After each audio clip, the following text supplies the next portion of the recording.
En 1944, en France, il ne fait pas bon avoir la réputation de collaborateur ou d'avoir été proche de l'occupant.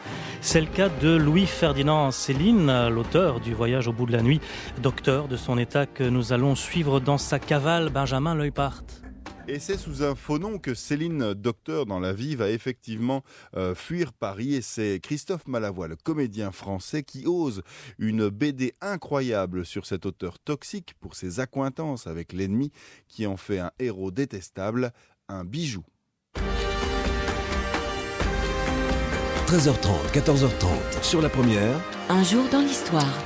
Louis-Ferdinand Céline doit quitter Paris en 1944, histoire vraie de cet auteur qui avait les faveurs de l'occupant allemand, donc notamment pour des pamphlets antisémites qu'il avait écrits et qui là devient le héros d'un album, Benjamin, qui est signé donc Christophe Malavoie.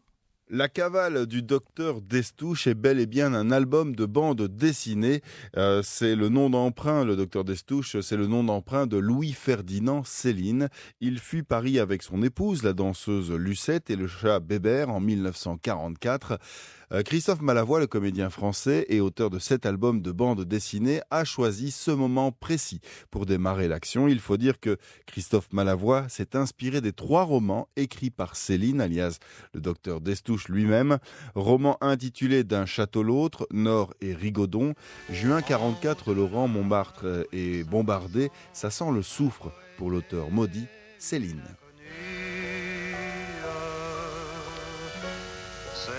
L'espace d'un instant, mais il ne l'a jamais revu. Démarrer l'histoire en juin 44, c'était l'idée d'enserrer cet album entre 2 événements assez émouvants pour Louis-Ferdinand Céline. C'est le moment où il décide de quitter sa mère en juin 44 pour fuir Paris, parce qu'il sait bien qu'après le débarquement allié, ses jours sont un petit peu comptés. Et il va quitter sa mère et 9 mois plus tard, à la fin de la bande dessinée, il arrive à passer la frontière pour échapper aux poursuites. Et cette cavale se termine à Copenhague, au Danemark. Et là, il apprend la mort de sa mère. Donc cet album, il est encadré par cette affection, ces rapports très tumultueux, complexes et difficiles avec sa mère, qu'il adorait et en même temps qu'il détestait. Et donc, quand il apprend la mort de sa mère au Danemark, c'est un homme qui s'effondre. Et voilà, donc il y avait une grande émotion déjà dans cette cavale, dès le départ, et à l'arrivée, elle est encore plus forte. Le docteur Destouches, c'est le surnom de Louis-Ferdinand Céline. Il sent que le vent tourne en 44, effectivement, et il a beaucoup de mourons à se faire. Est-ce qu'on peut repasser en revue les différentes raisons pour lesquelles il va devoir se mettre en cavale ? Oui, alors c'est une histoire, Louis-Ferdinand Céline, c'est bien sûr le Voyage au bout de la nuit en 1932, il rate le prix Goncourt, il écrit ensuite Mort à crédit, ensuite il va essayer d'écrire, il a écrit des arguments de ballet, hein. C'est quelqu'un qui adore la danse, il vit donc avec Lucette Destouches, une danseuse, il avait connu déjà Elisabeth Gregg, qui était également danseuse, donc la danse c'est quelque chose pour lui, c'est vraiment la quintessence de l'art. Il va ensuite, devant les refus répétés d'adapter ses arguments de ballet, tout d'un coup, il va écrire 3 bouquins, il va écrire des pamphlets qui sont, bien sûr, qui vont faire tache dans l'œuvre de Louis-Ferdinand Céline, qui sont Bagatelle pour un massacre, L'école des cadavres, Les beaux draps, qui sont vraiment 3 pamphlets, disons, antisémites, très virulents. Pour lesquels il sera d'ailleurs condamné très tôt, hein. Oui, bien sûr. Donc, ces pamphlets seront bien sûr condamnables et il sera condamné pour les avoir écrits. Cela dit, il a décidé lui-même aussi en 1945 d'interdire l'édition de ces pamphlets. La seule chose, c'est qu'il les réédite, parce que ces pamphlets ont reçu aussi un beau succès de librairie. Il les réédite en 1942. Donc c'est ça surtout, en 1942 déjà, les nazis et les camps d'extermination existaient et on en avait quand même connaissance. Il avait donc du mouron à se faire, Céline Destouches, dans l'album que vous lui consacrez. Et il va partir en cavale avec sa femme Lucette et puis avec un comédien qui a existé lui aussi et qui est un véritable collaborateur. Voilà un étrange convoi. Oui, parce que, alors, sur Céline, la collaboration, Céline, comme on le raconte dans l'album, il savait très bien à Montmartre où se cachaient les gens qui se planquaient pour le STO, où se cachaient les Juifs. Juste en dessous de chez lui habitaient deux résistants notoires, Robert Champfleury et Simone Mabille. Il y a même Jean Moulin est venu, je crois, même assister, en tout cas participer à une réunion du Comité national de résistance. Donc il savait tout ce qui se passait. Mais Céline n'a jamais dénoncé qui que ce soit. Il n'a jamais fait partie, en tout cas, des 5 millions de lettres de dénonciation que la commandante Tours avait reçues. Céline, bien sûr, écrit des choses très dures, très violentes contre les Juifs. Cela dit, son comportement, il n'a jamais accepté de participer à aucun parti, de participer à... alors il a écrit des lettres à certains journaux collaborationnistes, c'était pas pour qu'elles soient forcément divulguées, cela dit, les journaux collaborationnistes étaient trop contents d'avoir ces lettres-là qu'ils ont fait paraître quand même.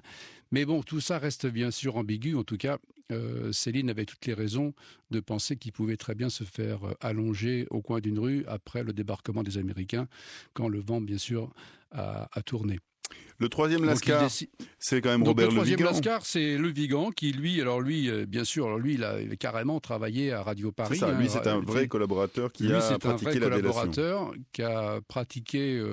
la délation, en tout cas, oui, qui n'hésitait pas, en tout cas, à dénoncer et en même temps à faire du trafic de marché noir. Donc lui, il est trempé vraiment jusqu'au cou. Hein. Et donc le film Les Enfants du Paradis s'arrête en 1943. Et sentant le vent tourner, bien sûr, il va rejoindre Louis-Ferdinand Céline, dont il était en même temps le copain voisin à Montmartre. Hein. C'est lui qui avait acheté le chat Bébert, ne s'en occupant pas finalement Lucette Détouche et Céline récupère ce chat qui va les suivre jusqu'à dans toute la cavale et même qui va revenir à Meudon après la guerre. Donc Louis Le Vigan, c'est un acteur un peu aussi de génie.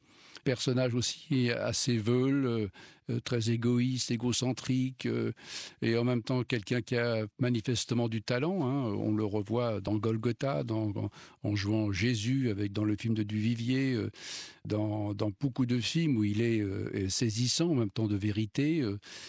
Cela dit, lui, il va perdre. Il partira en Argentine, il sera exilé, il va mourir dans des conditions assez lamentables. Voilà. Mais en tout cas, on a un trio. En même temps, c'est un peu les pieds nickelés chez les nazis, avec Lucette Détouche, le chat Bébert, Céline et Robert Le Vigan. Et cela dit, moi, je me suis intéressé à ce que Céline raconte d'ailleurs comme chroniqueur dans les 3 derniers livres qu'on appelle la trilogie célinienne, qui sont aussi des romans à ce moment-là qui ne sont pas du tout. On est au-delà, bien sûr, de l'antisémitisme. Hein. Céline, moi, je pense qu'on ne peut pas. Les pamphlets antisémites ne peuvent pas cacher en même temps, l'arbre ne peut pas cacher la forêt. Moi, je me suis intéressé à la forêt et à la puissance évocatrice, à la poésie, à la puissance littéraire et au génie quand même de Louis-Ferdinand Céline, et à sa façon aussi d'être au plus près des pauvres, au plus près des gens. C'est pour ça qu'on l'a appelé aussi le docteur Détouche dans la bande dessinée. Il est médecin, il exerce encore sa vocation qui est la médecine auprès de ses compatriotes. Les ailes des moulins protègent les amoureux. Mais voilà qu'il flotte, la lune se trotte, la princesse aussi. Sous le ciel sans lune, je pleure à la brune, mon rêve évanoui. Christophe Malavoie nous parle de Céline, donc cet auteur français brillant, mais qui avait fait preuve de trop de sympathie à l'égard de l'occupant nazi, Benjamin. Oui, Laurent, et Christophe Malavoie dépeint un Céline en fuite, assisté par ses sympathies nazies, mais surtout désabusé par la noirceur de l'humanité. C'est un héros détestable par ce qu'il a pu écrire, mais dont le cynisme et l'humour noir sont d'une incroyable modernité. Le roman dessiné, puisqu'il s'agit de cela, Laurent, de Christophe Malavoie, est gonflé parce qu'il est consacré à Céline, mais surtout parce qu'il rend hommage à un talent incroyable abrité dans un personnage inacceptable. Ici Londres. Les Français parlent aux Français. Son désespoir, c'est de voir combien les hommes sont finalement lourds et sont désespérants à détruire tout ce qui les entoure. Céline, c'est quand même aussi quelqu'un qui a horreur de la souffrance, et pour lui comme pour les autres, c'est quelqu'un qui essaye d'apporter aussi. C'est un regard sur le monde aussi avec une grande justesse. Il a posé des questions, il a mis le doigt sur les choses qui faisaient mal. Il énonce parfois aussi des vérités qui ne sont pas toujours bonnes à entendre. Justement, dans cette cavale que vous dépeignez avec un dessin magnifique des frères Brizzi, la cavale de ce trio, on se retrouve dans une espèce de parcours qui doit être emprunté par plein de gens qui ont aussi intérêt de fuir pendant cette période, et on les retrouve notamment dans un hôtel, l'hôtel Brenner à Baden-Baden, avec toute une clique de personnages qui ont l'air complètement fous. Oui, parce que Céline les peint en même temps comme des pantins, des marionnettes qu'ils étaient d'ailleurs. Et il y a ce côté truculence aussi, cette caricature, parce que quand Céline écrit, il pousse le trait, et c'est ça qui est drôle. Il y a une dimension comique, on est dans la pire des tragédies de cette fin du monde de 1944-45 en Allemagne, et en même temps Céline arrive à croquer et à nous faire rire avec ces personnages qui sont en fin de vie. Donc il y a toute la truculence assez rabelaisienne aussi qu'on retrouve chez Cervantes, Rabelais, Shakespeare. Il y a aussi cette dimension-là chez Céline. Moi, c'est ça qui m'a plu. C'est la caricature, la truculence, cette dimension charnelle, sensuelle qu'on retrouve toujours dans l'écriture de Céline.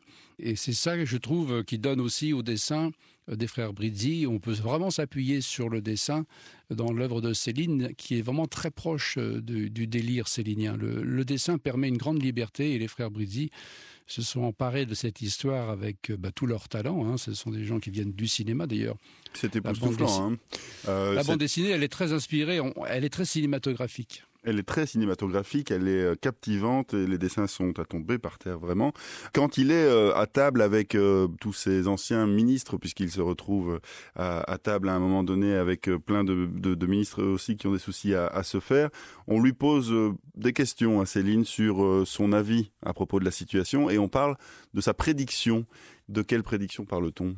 Céline, on l'appelait aussi le prophète. C'est quelqu'un qui avait imaginé la monnaie unique. C'est quelqu'un qui avait imaginé les autoroutes pour que les gens aillent au bord de la mer, respirer à plein poumon le plein air. C'est quelqu'un qui avait aussi imaginé la Star Academy, en quelque sorte. Il avait imaginé, de toute façon, Céline, c'est quelqu'un qui a un grand discernement sur lui-même et sur le monde qui l'entoure. Donc il sait bien qu'il est dans un cloaque quand il est à Sigmaringen, dans ce château où s'est reclus tout le gouvernement de Vichy, qui, eux, pensent qu'ils vont pouvoir revenir encore au pouvoir. Lui, il sait bien qu'il faut qu'il s'en aille et qu'il se tire de cet endroit avec toutes ces marionnettes qui sont en fin de vie. Il sait bien que tout ça, c'est en train de finir. Et il le dira lui-même après, en 1945, après ce qui s'est passé, évidemment, sur l'extermination des Juifs. Il dira lui-même que l'antisémitisme est mort physiquement et par raison d'idiotie fondamentale. Donc il s'est bien rendu compte qu'en fonction, après, de ce qui s'est passé, quand on parle de Céline, il faut en parler aussi en fonction et se remettre dans le contexte aussi de l'histoire. C'est ça aussi, quand on juge aussi, on peut bien sûr lui reprocher beaucoup de choses, mais à l'époque, le danger, lui, il a toujours pensé que l'avenir de l'Europe, c'était l'axe franco-allemand. Alors bien sûr, à l'époque, l'axe franco-allemand avec Hitler... Ça sonne un peu différemment, oui. Ça sonne un peu différemment, c'est un peu dur. Cela dit, à l'époque, le danger, c'est pas quand on est... Enfin, avant la déclaration de guerre, le danger, c'est Staline. Tout le monde a peur que l'Europe devienne communiste et que le communisme arrive jusqu'à Brest.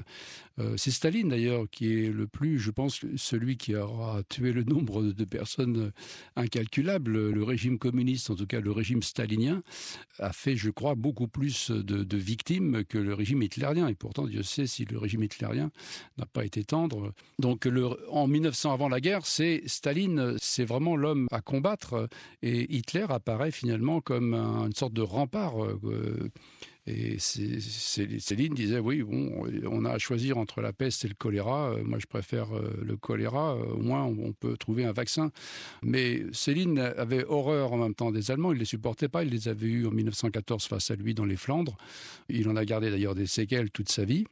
Céline, je pense que la guerre de 14, c'est aussi l'encre dans laquelle plonge toujours la plume de Céline. Hein. C'est le traumatisme très important qui va le poursuivre tout au long de sa vie, et surtout physiquement. Hein. Il en gardera des séquelles et un bras invalide avec lequel en plus il écrit.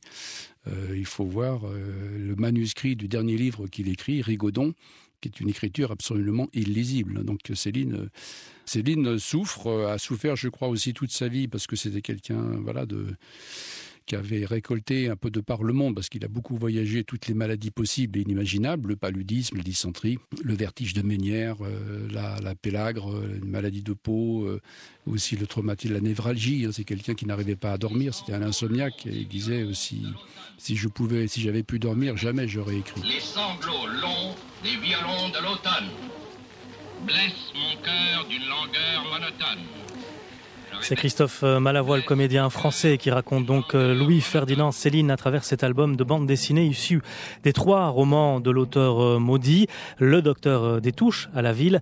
Les dessins sont des frères Brizzi, c'est Malavoie qui signe le scénario. Un Céline désabusé qui déchante très vite de l'option allemande, Benjamin. Entre la peste et le choléra, Céline aurait préféré le choléra, à savoir Hitler plutôt que Staline, mais très vite il déchante. Seulement voilà, les écrits restent et Céline est contraint de fuir les Alliés à travers l'Allemagne et puis le Danemark.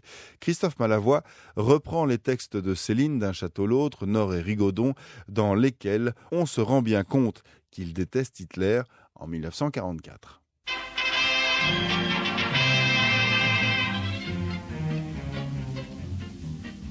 Quand un soldat de l'armée américaine chez nous se promène sur les boulevards. Hitler, il le traitait effectivement. Ce qu'il dit dans la bande dessinée, c'est exactement le texte que Céline a dit. Hein. C'est un contrôleur. Voilà, il vaut pas plus qu'un contrôleur de métro. C'est un maniaque, un surbranlé. Donc c'est quelqu'un qui déteste. En même temps, il a jamais pu avoir les Allemands ou Hitler. Céline, c'est quelqu'un qui est contre. C'est vraiment un anarchiste pur et dur. Hein. Alors il a été très virulent bien sûr contre les Juifs, mais autant contre les bourgeois, contre le colonialisme, les impérialistes, contre toute forme de pouvoir exercé de manière tyrannique et brutale. Et donc c'est quelqu'un qui en veut en fait à la noirceur de l'humanité, quelque part. Qui en veut surtout à la bêtise, surtout voilà, des hommes qui trouvent très lourd, quoi, de lenteur, lourd, de lenteur insistante, comme il le disait. Et puis cette propension vraiment à détruire. Et ça c'est quelqu'un qui n'arrive pas à porter un masque et à faire semblant. C'est pas par hasard s'il prend la fuite et qu'il entame cette cavale vers l'Allemagne, la Suisse d'abord et ensuite le Danemark. C'est parce qu'il est animé par éventuellement une suite dans sa vie. Il ne fuit pas juste un ennemi, il a un objectif. Oui, mais c'est vrai qu'il est il fuit en même temps. C'est pas quelqu'un. Il aurait pu aussi dire moi j'assume ce que j'ai dit. Maintenant vous faites ce que vous voulez. C'est pas il sent bien qu'il a aussi des choses à faire avec la littérature, dans laquelle il a quand même il a apporté quand même beaucoup de choses à la littérature. Donc après son exil danois, il va encore produire 3 livres qui sont quand même très importants. Nord, d'un château l'autre d'abord, Nord et puis Rigaudon. Avec d'un château l'autre, il va rater encore une fois le prix Goncourt. Mais il a quelque chose aussi à faire.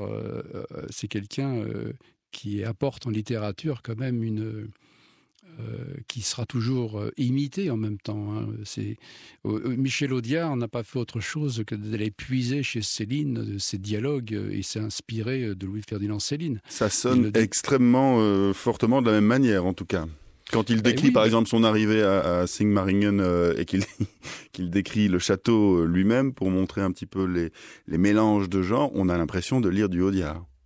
Oui, Audiard s'inspirait très fortement. Alors, c'était pas du copier-coller, mais je vais dire, c'est ce langage populaire. Très abrupt. Abrupt, et en même temps, cet argot, cette poésie aussi dans la langue et dans l'expression française de C'est un dialogue, en même temps langage très imagé, très, très, très audacieux, très charnel, sensuel. Oui, il y a vraiment une véritable audace. Et Céline, c'est un petit peu le visionnaire qui s'est trompé, quelque part, qui n'aurait pas dû s'exprimer et publier ces pamphlets qui lui colleront à l'œuvre oui. pendant longtemps. Ce que ne raconte pas votre album qui lui est dédié, c'est la suite de Céline. Après son exil au Danemark, que devient Céline ?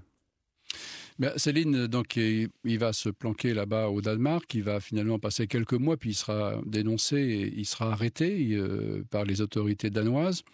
Les autorités françaises vont réclamer son extradition, les Danois vont refuser, et il va faire 17 mois de prison donc, au Danemark. Lucette Destouches également est arrêtée, sa compagne, mais elle ne restera qu'un mois à peine derrière les barreaux. Ensuite, le temps que le procès de Céline s'organise, il sort de prison au bout de 17 mois et il reste en exil. Il reste en exil au Danemark, dans une propriété d'un avocat qui va prendre sa défense. Et il va finalement, jusqu'en 1951, pouvoir revenir en France, où il sera lui-même, où il sera jugé par contumace. Condamné à 1 an de prison, condamné aussi à l'indignité nationale et à la saisie de tous ses biens. Alors Céline, il revient donc en 51 à Meudon, où il va s'installer pour les 10 dernières années qui lui restent encore à vivre et à produire donc ces 3 livres dont je parlais, qui sont ce qu'on appelle la trilogie allemande. Et donc il revient avec les chiens, les chats, etc., tous les animaux qu'il a adoptés là-bas au port de la Baltique. Et il va finir sa vie à mettre le point final à Rigaudon le 30 juin 1961 et il meurt le 1er juillet 1961. On ne peut pas croire, avec une histoire pareille, avec une qualité d'écriture pareille, avec des dialogues pratiquement déjà écrits à la Audiard, avec tout ça, que votre album ne devienne pas un film. Écoutez, ça serait au départ, moi c'est un travail que je fais depuis pas mal d'années. J'avais imaginé, bien sûr, que jamais rien n'a été fait sur Louis-Ferdinand Céline, qui est quand même un de nos auteurs phares dans notre littérature. Et donc j'ai écrit un scénario qui fait environ 3 heures de film, très compliqué aujourd'hui à mettre en production. D'abord, ça coûte très cher. Ensuite, il y a le cas Céline qui dérange toujours. Et donc, la bande dessinée, c'est aussi une première marche, je pense, vers ce film. On dirait le plus formidable des storyboards d'un film qui doit absolument exister. Oui, ça serait... En tout cas, je pense que c'est un très très beau storyboard. C'est vrai que les dessins des frères Brizzi, il faut saluer parce qu'ils ont fait un travail remarquable. On est vraiment dans la truculence et dans le vrai délire célinien. C'est drôle, en même temps, on est dans une œuvre assez tragique, mais le rire est presque à chaque page. Et je pense qu'il y a matière à faire un très beau film, un film audacieux. Il faut trouver des producteurs qui ont un petit peu d'audace. J'espère qu'il en reste encore. Elle murmure, maman, oh là là, bientôt devant monsieur le maire, oh là là, l'histoire se finira, oh là là, de grands pays de la terre s'uniront, et c'est très bien comme ça. Christophe Malavoie se penchait donc sur le cas Céline, médecin, auteur maudit, un talent qui dérange puisque proche de l'occupant allemand pendant la Seconde Guerre. Où peut-on se procurer la cavale du docteur Destouches, Benjamin ? L'album sort chez Futuropolis, un vrai coup de cœur. C'est courageux de la part de Christophe Malavoie parce qu'il y a, comme il le disait, le cas Céline qui dérange. Moi, j'ai adoré. Les dessins des frères Brizzi sont à tomber par terre. Franchement, quand vous tournez les pages de la cavale du docteur Destouches, vous êtes au cinéma, Laurent. Merci, Benjamin. Tous les jours, 13h.